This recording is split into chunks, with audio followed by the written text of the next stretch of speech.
Okay, with that, why don't we launch directly into this next story? It belongs to the state.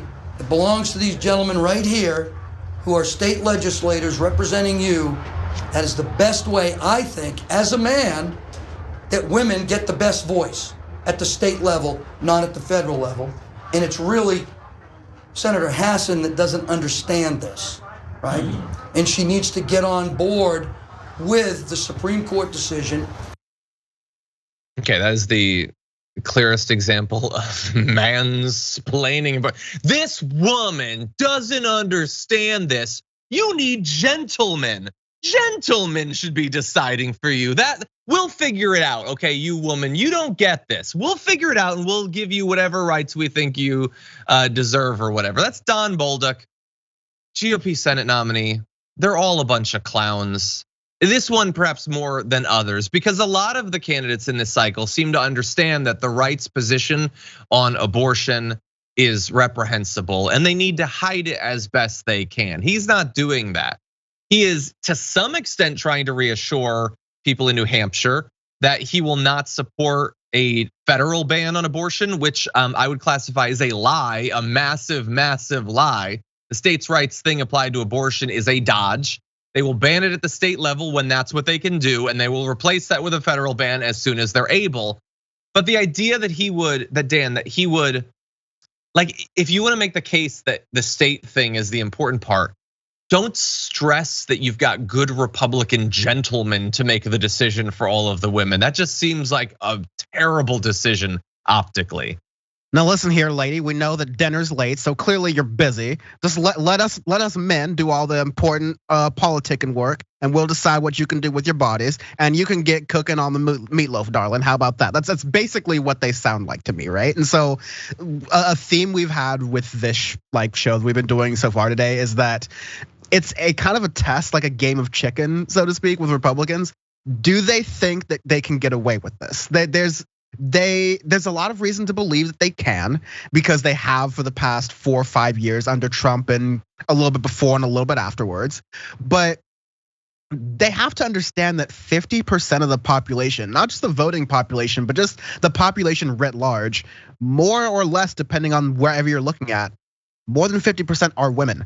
So you're turning off you're saying 50% of the people who could possibly be understanding my voice and earshot are too dumb to make decisions, or just like unable to make decisions on their own, right? Like it should be a losing argument in general. Like step one in politics, make people like you. It seems like it's going to even fail at that, but no, maybe it's internal polling, maybe it's just, want to be mask off and shooting from the hip, but they believe that they can ignite more political support than they can lose. And I hope they're wrong, but even if they're right, that's a really important lesson for us to see, like, okay, this is the state of how backwards America is willing to go right now.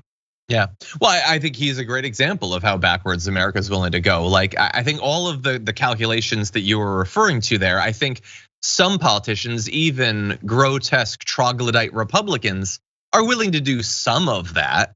Like Ted Cruz, for everything that Ted Cruz puts out, it is disgusting, that's true, rhetorically and facially and all that.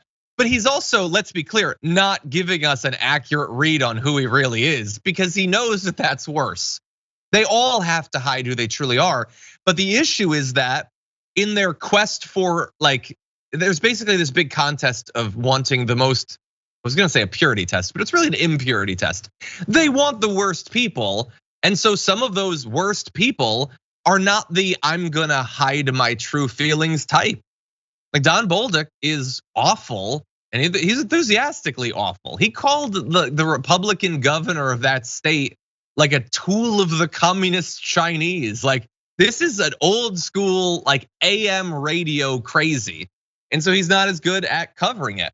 But importantly, like that's the public facing part of this. Let's talk about the substance briefly.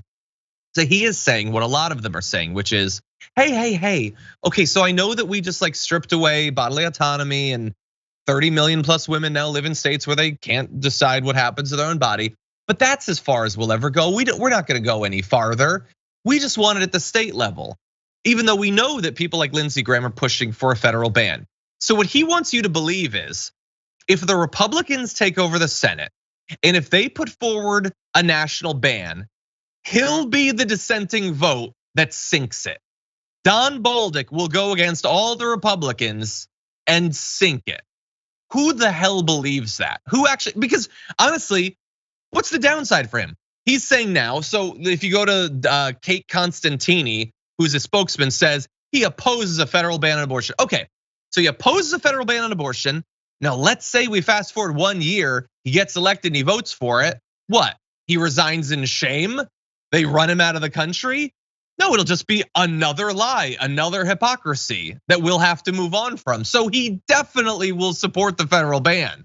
Now, hopefully, at least by that point, they won't have the Senate and the House, or even if they do, Biden will still be president, he can veto it. That's a bit of a firewall for the next couple of years.